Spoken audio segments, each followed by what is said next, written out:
All right, it is time to talk more Shannon reads those books with a book review, but kind of, sort of, not really.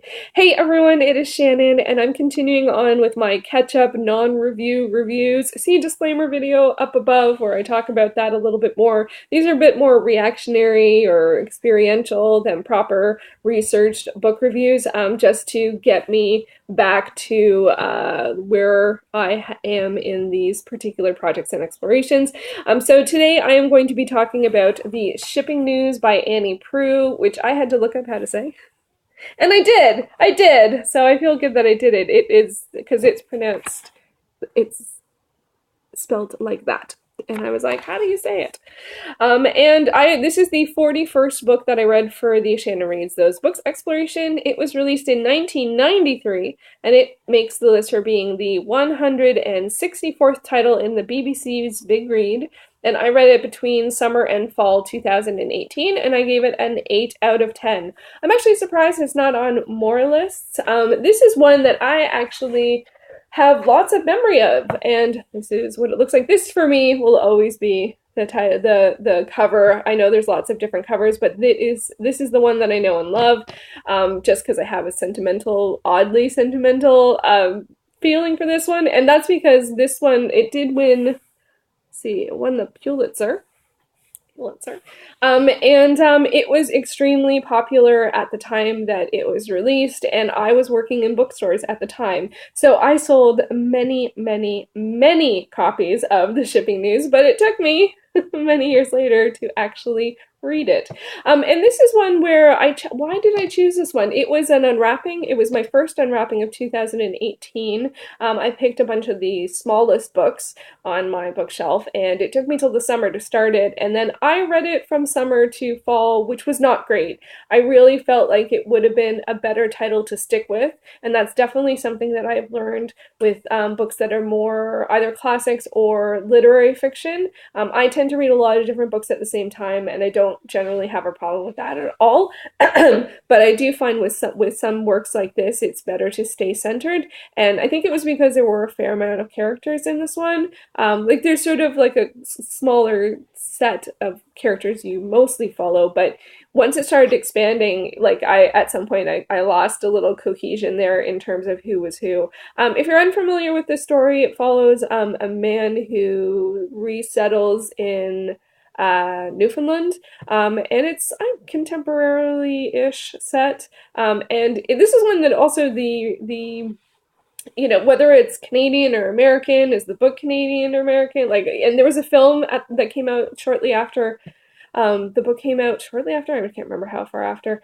So it's one, but it actually is. I looked it up, and I think this is considered American. The author is American, although it is set.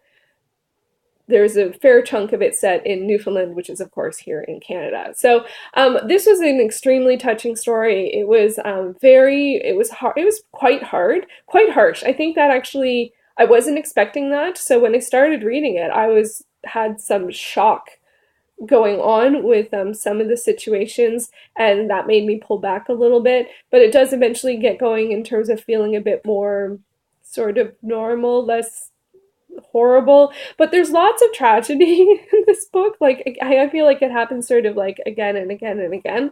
But I did really enjoy the protagonist. I felt for him a lot, and I enjoyed the neighborhood that he settled in. Although there was a lot of challenges there too, and there was some really heartbreaking things that happened there too. This one really is like for me, it is literary fiction, and I really come to recognize that is not a genre that I read that often, and it takes more work, and sometimes it is totally worth it. And with this book, it was totally worth it. It was a well-crafted story, and I felt lots of different emotions throughout the entirety of the story. I really cared for the characters, and was cheering them on through the journey, but the journey was often a bit of a trudge in terms of them. I didn't feel like it was slowly paced. One of the actually really nice things about this book is it has a lot of very short chapters. They're not all short, but a fair amount, like there's, I can't remember, I lent my copy to my sister Susie, so I don't have it. It's okay, I had the movie tie-in edition, so I didn't, actually, so anyway. but I can't remember. It might have been like somewhere, might have been like 40 chapters or something like that. And I had a mass market paperback, and it was in the 280, but it felt more like a 350, 400 page book, to be honest. Because it was like, okay, we don't have to go into page count and stuff like that. Anyway, it took me a fair amount of time to read, but if I had more dedicated, I'm going to read this book and this is going to be my focus book, it wouldn't have been, it wouldn't have taken quite so long. I would definitely recommend reading it all start to finish, as opposed to I sort of like started, came back, started, left, went back. That's not a good way to go with the story. I really wanted to stay centered, and I think I would have rated it a bit higher if I had stuck with it as a primary read, which is not great. That's more on me than it is on the book, but still, I do ratings more experientially, reactionally, as opposed to like quality. It's somewhere in between. So anyway, so some of the questions I asked myself is, did I understand it? And I would say yes. This one, without a doubt, I felt like it was very accessible and understandable. My only challenge was that there were a fair amount of characters and I didn't always remember who was who. Fair play, I didn't think I would have to. There were some characters that came back to, and I was like, oh, I thought we just met them the once, and now I'm like, I don't remember who people are. So that was part on my part. I definitely, one of my other questions is, did I enjoy it? And yes, I did enjoy it. It was well worth reading, and I'm glad that I read it. Another question is it what I expected?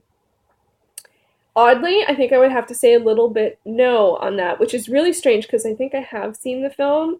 And I think it was just because tonally it was like some of the things that were happened were quite harsh and heartbreaking, and I didn't expect that. I didn't expect it. Like, I expected it to be moving. I expected it to be, a drama, like if it was a film, and it is a film. Like, I expected it to be about character. I expected it to have themes. I expected it to make commentary and those kinds of things, but I didn't quite expect the level of like heartbreak and just general harshness overall, because the main character is a bit, I think I would sort of describe him as a bit of a pushover. So I really felt for him in terms of, you didn't want him to get pushed over, and and I didn't talk about the plot of this one. When he resettles to Newfoundland, he ends up writing he's a I don't know if I would go as far to say journalist, but he writes for publications, and he ends up writing the shipping news. I think it's a new thing that they add to the newspaper, and sort of he takes it on. There was a really nice friendship between him and one of the guys that he works with, that he started working with in the States, and I really enjoyed that friendship. It had a very different tone than I've seen in a book, either in a while or maybe ever. I really appreciated that, and so this one was, like, I actually thought it might be a little more dry, but it wasn't. It was full of life. It just a lot more tragedy than I was expecting. One of the other questions I asked myself with this project is this an author that I would read more from? And I'm not sure. I'm not sure what else Annie Proulx has written since this or from before this.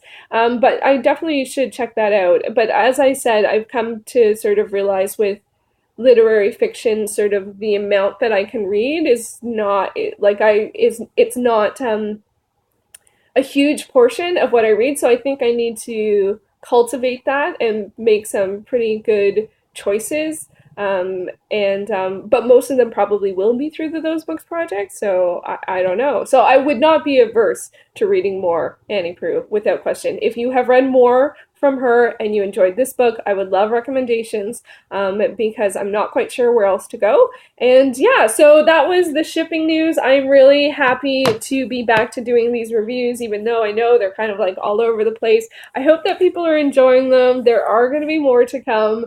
And it's really nice to get a little up to date on this exploration and talk about some titles that I haven't talked about too much. So there you go. That was the shipping news by Annie Proulx. Thanks for watching.